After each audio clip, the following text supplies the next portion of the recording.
Hello guys, നമ്മൾ മുന്നേ ഇട്ടിരുന്ന വീഡിയോയിൽ ഒരാൾ ഉള്ളിക്കറിയുടെ റെസിപ്പി ചോദിച്ചിട്ടുണ്ടായിരുന്നു. അങ്ങനെ ഉള്ളിക്കറിയുടെ റെസിപ്പിയായിട്ട് വന്നിരിക്കുകയാണ്. അപ്പോൾ ഞങ്ങളിവിടെ 3 സവാള ചോപ്പ് ചെയ്തെടുത്തിട്ടുണ്ട്, ഒരു വലിയ തക്കാളി എരിഞ്ഞതും, പിന്നെ ഇഞ്ചി വെളുത്തുള്ളി ചതച്ചെടുത്തിട്ടുണ്ട്, പിന്നെ 2 പച്ചമുളകും എടുത്തിട്ടുണ്ട്.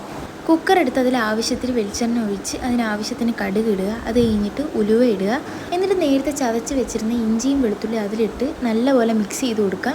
അതൊന്ന് നല്ലപോലെ മിക്സ് ചെയ്തിട്ട് അതിൻ്റെ അകത്തോട്ട് കരിയാപ്പില ഇട്ട് മിക്സ് ചെയ്യുക. അത് കഴിഞ്ഞ് കുനുകുന അരിഞ്ഞ സവാളയും പിന്നെ പച്ചമുളകും ഇട്ട് അതും നല്ലപോലെ മിക്സ് ചെയ്യുക. അതൊന്ന് ചെറിയ ബ്രൗൺ കളറായി വരുമ്പോൾ അതിലോട്ട് തക്കാളി ഇട്ട് നല്ലപോലെ മിക്സ് ചെയ്ത് കൊടുക്കുക. ഇതൊന്ന് നല്ല ബ്രൗൺ കളറായിട്ട് വരുമ്പോൾ മഞ്ഞൾപ്പൊടി, മല്ലിപ്പൊടി, ഗരം മസാല, മുളക് പൊടി, കുരുമുളക് പൊടിയും ഉപ്പും ചേർത്ത് നല്ലപോലെ മിക്സ് ചെയ്ത് കൊടുക്കുക.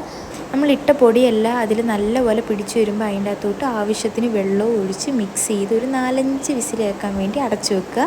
അതങ്ങനെ വേവുന്ന സമയം കൊണ്ട് ഇവിടെ ഇടിയപ്പം ബീച്ചുമാണ്.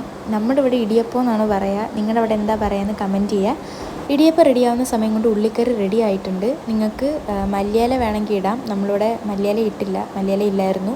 മല്ലിയില ഇട്ടാൽ കുറച്ചുകൂടെ നല്ലതായിരിക്കും. അപ്പോൾ ഇന്ന് രാവിലെ കഴിക്കാനായിട്ട് ഇടിയപ്പവും ചൂട് ഉള്ളിക്കറിയും പിന്നെ മുട്ട പുഴുങ്ങിയിട്ടുണ്ടായിരുന്നു. അങ്ങനെ അതും കൂട്ടിയാണ് രാവിലെ കഴിച്ചത്. അപ്പോൾ ഇന്നത്തെ വീഡിയോ ഇത്രയുള്ളൂ. ബൈ.